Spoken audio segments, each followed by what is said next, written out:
ये कहानी शोलापुर शहर के 3 दोस्तों की, जो एक ही कॉलेज में अपना ग्रेजुएशन पूरा कर रहे होते हैं, राज, रवि और अंकित। रोज देर रात तक हाईवे के किनारे वाली होटल पर बैठकर गपशप करना उनकी रोज की आदत थी। और वो हाईवे वाली होटल शहर से एकदम बाहर थी, जहां कोई ज्यादा आता जाता नहीं था। एक रात तीनों दोस्त होटल में बैठकर चाय सुत्ता मार रहे होते हैं। तभी 2 आदमी वहां बैठकर लाल कोठी के बारे में बात कर रहे होते। मैंने सुना है लाल कोठी में बहुत खजाना छुपा हुआ है, हमें लाल कोठी जाना चाहिए। तेरा दिमाग कहीं खराब तो नहीं हुआ? लाल कोठी में जाना मतलब अपनी मौत को दावत देना है। जो कोई लाल कोठी जाता वो कभी जिंदा नहीं लौटता। ऐसा क्या है लाल कोठी में? कहते हैं लाल कोठी में भूत है।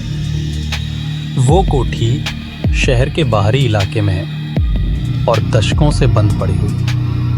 राज, रवि और अंकित उन दोनों की बात सुन रहे होते हैं। राज कहता है, दोस्तों क्या कहते हो? मेरे मन में बड़ा ही नेक ख्याल आ रहा है। चले लाल कोठी, आज कुछ तूफानी करते हैं। राज, तूने तो मेरे मन की बात छीन ली।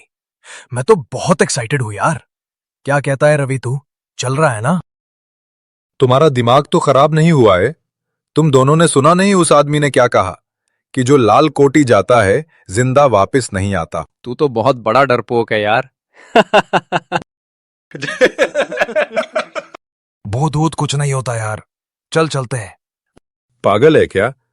मुझे माफ कर दो दोस्तों, इस वक्त नहीं, सुबह चलेंगे। डरपोक कहीं का, चल हम अभी जा रहे हैं लाल कोठी। रवि जैसे तैसे मान जाता है। तीनों लाल कोठी के लिए निकल जाते हैं।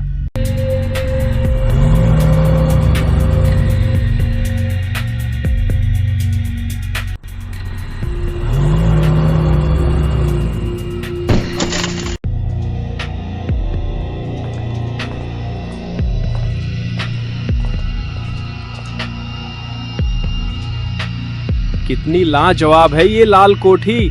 मैं तो बहुत एक्साइट हो यार। खूबसूरत, कितनी डरावनी है।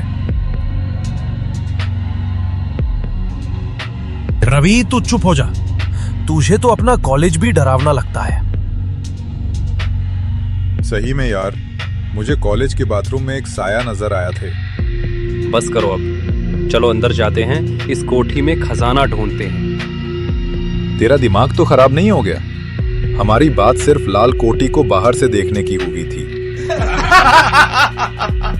वो तो हमने तुझे यहाँ तक लाने के लिए झूठ कहा था।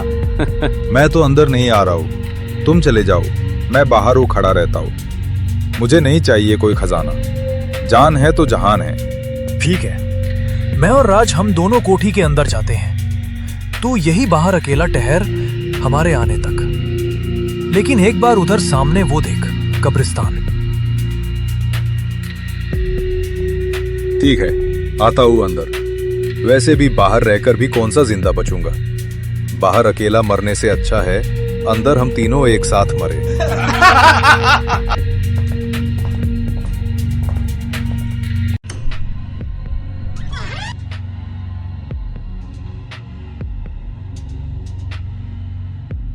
जब तीनों कोठी के अंदर पहुंचते हैं, वो ये देखकर हैरान रहते हैं कि जो कोठी बाहर से इतनी पुरानी और डरावनी लग रही थी, वो अंदर से बिल्कुल नई। ऐसा लग रहा था जैसे कोई आज भी वहां रहता हो और उस कोठी को बिल्कुल साफ सुथरा रखा है।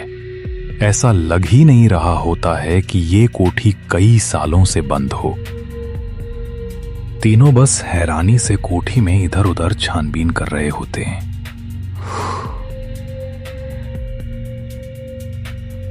अचानक तीनों को ठंड सी लगने लगती और देखते ठंड इतनी बढ़ जाती है कि तीनों ठंड से कांपने लगते हैं। अचानक से ठंड कम हो जाती है।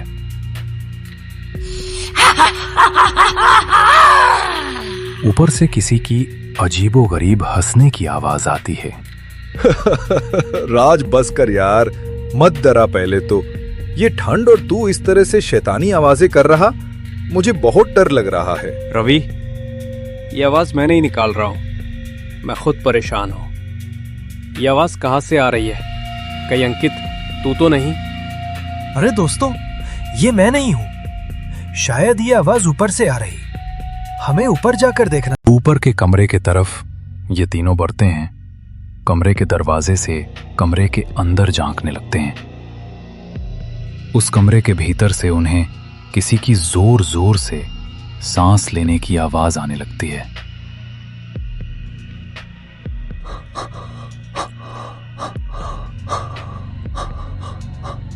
दोस्तों, मैं कमरे के अंदर जाकर देखता हूं, क्या कोई है अंदर? अब तू अंदर मत जा अंकित, मुझे बहुत डर लग रहा है। चल हम यहाँ से निकल जाते हैं। मैं सिर्फ एक बार देखकर पट से निकल आता हूं क्या? पता खजाना इसी कमरे में हो और कोई हमें उस खजाने तक नहीं जाने दे रहा हो। अंकित कमरे के अंदर चला जाता है। ये कमरा तो अंदर से बहुत अच्छा है।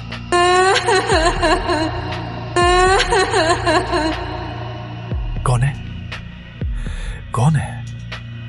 ये रोने की आवाज किसकी है? ये आवाज तो इस अलमीरा से आ रही है।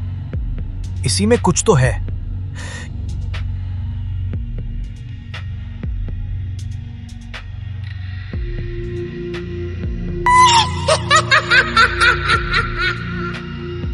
राज, रवि, मेरे दोस्त, मुझे बचाओ, या भूत है। कोई तो बचाओ। Someone help me.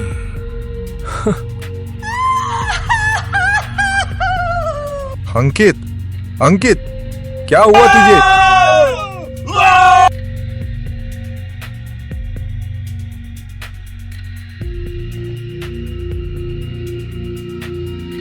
उस दिन के बाद तीनों दोस्तों का आज तक कोई पता नहीं चला।